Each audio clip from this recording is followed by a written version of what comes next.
নমস্কার বন্ধুরা, আপনারা সবাই কেমন আছেন? আজকের রেসিপি আলুর দম। আজকে আমি নিয়ে এসেছি একদম সাধারণভাবে ঘরোয়া পদ্ধতি আলুর দম। আলুর দমটা আমি নতুন আলু দিয়ে করছি। আলুগুলোকে আমি ভালো করে ধুয়ে নিয়েছি, এবার কেটে নিচ্ছি। আলুগুলো কেটে নিয়ে আমি প্রেসার কুকারে সিটি মারতে বসিয়ে দিচ্ছি। এর মধ্যে দিয়ে দেবো লঙ্কা। আলু আর লঙ্কা আমি প্রেসার কুকারে নুন দিয়ে জল দিয়ে সিটি মারতে বসিয়ে দেব।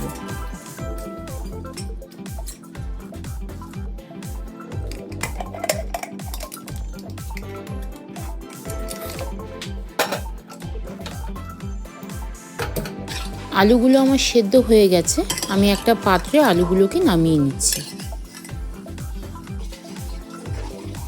আলুর দম রান্না করার জন্য আমি কিছু মশলা এখানে নিয়ে নিচ্ছি কাজু, নিয়ে নিচ্ছি চালমগজ, লঙ্কা, টমেটো, আদা, এখানে আছে ধনে, আর এটা হচ্ছে জিরে। এই কটা উপাদান দিয়েই আমি আমার আলুর দমটা রান্না করব।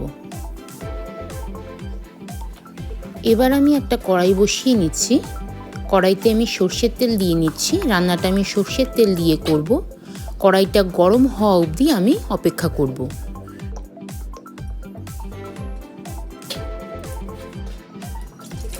কড়াইটা আমার গরম হয়ে গেছে, দেখুন কড়াই দিয়ে আমার ধোঁয়া বের হচ্ছে। এবার আমি আমার রান্নাটা শুরু করব। তার আগে আমি আপনাদের দেখিয়ে নিই, আমি কিছু মশলা বেটে নিচ্ছি, যেগুলো আমি দেখিয়েছিলাম উপকরণ হিসাবে। সেই মশলাগুলোকেই আমি বেটে নেব। কড়াই গরম হয়ে গেছে, আমি কিছু আলু ভাজতে বসিয়ে দিয়েছি। প্রথমে আলুর দমের আলুগুলো আমি ভেজে নিচ্ছি।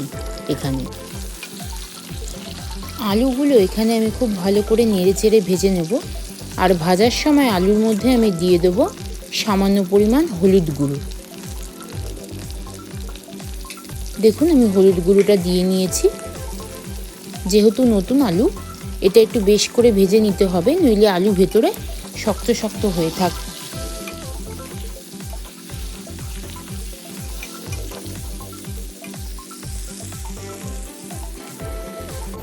আমার আলুগুলো ভালো করে ভাজা হয়ে গেছে। এবার আমি আলুগুলো নামিয়ে রাখবো একটা পাত্রে। আমি এখানে একটা টমেটো নিয়ে নিয়েছি। টমেটোটা আধখানা করে নিয়ে আমি একটু গ্রেটারের সাহায্যে গ্রেট করে টমেটোর পিউরিটা বার করে নেব।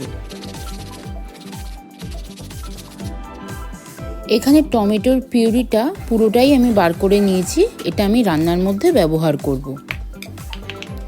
আমি আমার মশলাটার মধ্যেই দিয়ে রাখছি, যেহেতু একসাথেই আমি মশলাটা দেব তার জন্য। কড়াইতে তেল গরম হয়ে গেছে, আমি শুকনো লঙ্কা ফোড়ন দিয়ে দিলাম, তেজপাতা ফোড়ন দিয়ে দিলাম, আর দিয়ে দিচ্ছি আমি জিরে ফোড়ন। এবার আমি ফোড়নগুলোর মধ্যে আমার বেটে রাখা মশলাটা দিয়ে দিচ্ছি। এখানে কাজু বাটা আর চালমগজ বাটাটাও আছে। ভালো করে আমি মশলাটা কষিয়ে নেব। দিয়ে দিচ্ছি এখানে হলুদ গুঁড়ো,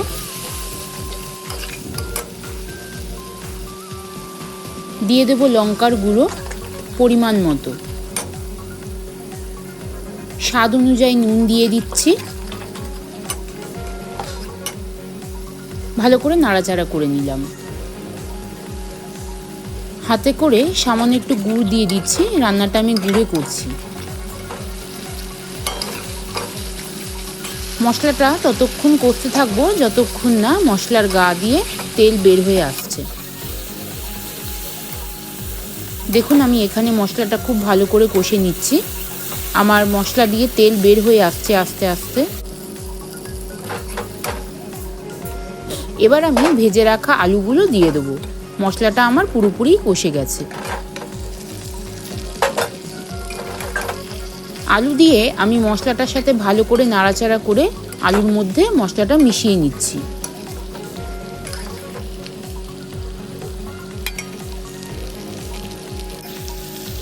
আমার আলুর দম খুব ভালো করে এখানে কষানো হয়ে গেছে, দেখুন।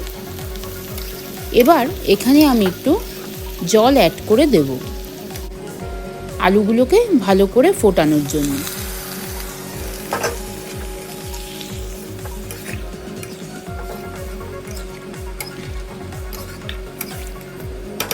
আমি বেশ করে নাড়াচাড়া করে দিলাম। এবার এখানে একটা ঢাকনা দিয়ে ঢেকে আমি আলুগুলোকে ফুটতে দেব। কিছুক্ষণ বাদে ঢাকনা খুলে নিয়ে আমি একটু নুন দিয়ে দিলাম।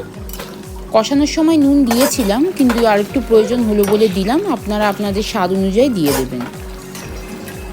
রান্নাটা প্রায় শেষের দিকে আমি এখানে আমার গরম মশলাটা দিয়ে দিচ্ছি। আমি শিলে বেটেছিলাম গরম মশলাটা। আমার আলুর দম একেবারে রেডি হয়ে গেছে। দেখুন, আমি অনেকক্ষণ ধরে ঢাকা চাপা দিয়ে কষিয়ে কষিয়ে আলুর দমের ঝোলটাকে টানিয়ে দিয়েছি। আপনারা আপনাদের প্রয়োজন মতো ঝোল এখানে রাখবেন। আমার আলুর দমটা একেবারে রেডি হয়ে গিয়েছে। দেখুন কত সুন্দর হয়েছে আলুর দমটা, একদম ঘরোয়াভাবে নিরামিষ আলুর দম, পেঁয়াজ রসুন ছাড়া। আমি একটা পাত্রে তুলে নিচ্ছি। এই আলুর দম আপনি রুটি, পরোটা, আর এখন তো শীতকাল, কড়াইশুঁটির কচুরি দিয়ে খেতে খুব ভালো লাগে। আজকে কিন্তু আমি কড়াইশুঁটির কচুরি দিয়ে খাবো বলেই এই আলুর দমটা করেছি। আপনারাও বাড়িতে এরকম করে নেবেন আর আমার চ্যানেলটাকে সাবস্ক্রাইব করে নেবেন। দেখুন, এখানে আমি করে নিয়ে কচুরি, আলুর দম কষা। বাড়িতে দুটোই আপনারা ট্রাই করে দেখবেন। এই শীতকালে এই দুটো জিনিস একেবারেই ছাড়া যায় না।